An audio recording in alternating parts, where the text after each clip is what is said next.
మెదక్ జిల్లా వెల్దుర్తి మండల కేంద్రంలోని ప్రభుత్వ ప్రాథమిక ఆరోగ్య కేంద్రంలో డాక్టర్లు లేక వైద్యం కోసం వచ్చిన ప్రజలు తీవ్ర ఇబ్బందులు ఎదుర్కొంటున్నారు. ప్రాథమిక ఆరోగ్య కేంద్రానికి 2 డాక్టర్లు రావాల్సి ఉండగా మధ్యాహ్నం 2 గంటల వరకు కూడా ఒక్క డాక్టర్ కూడా రాకపోవడంతో వైద్యం కోసం వచ్చిన ప్రజలు తీవ్ర ఇబ్బందులు ఎదుర్కోవడం జరుగుతోంది. అసలే వర్షాకాలం, సీజనల్ వ్యాధులు ప్రబలే అవకాశం ఉన్నందున ప్రజలకు సరైన వైద్యం అందించాల్సిన డాక్టర్లు సమయపాలన పాటించకపోవడంతో ప్రజలు తీవ్ర ఆగ్రహాన్ని వ్యక్తం చేస్తున్నారు. అధికారుల దృష్టికి ఎన్నిసార్లు తీసుకువెళ్లినా డాక్టర్ల తీరు మాత్రం మారడం లేదని స్థానికులు ఆగ్రహాన్ని వ్యక్తం చేశారు.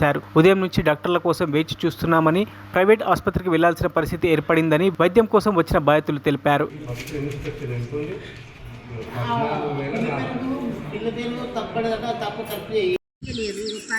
మా కొడుకు చెత్త బండి తీసుకొని వస్తానని రాలేదు. గ్లూకోజ్ ట్రీట్మెంట్ పెట్టలేదు.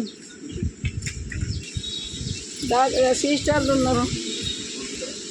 ఇలా నీకు బీపీ ఎక్కువ ఉన్నదమ్మంటే నాకు బీపీ ఎందుకు ఎక్కువ ఉన్నది బిడ్డ, నాకు లేదు సారు, నాకు బీపీ ఏమి ఎక్కలేదు. కాకపోతే కొండు గురించి ఎట్టరెక్క అయింది, తల వైపు.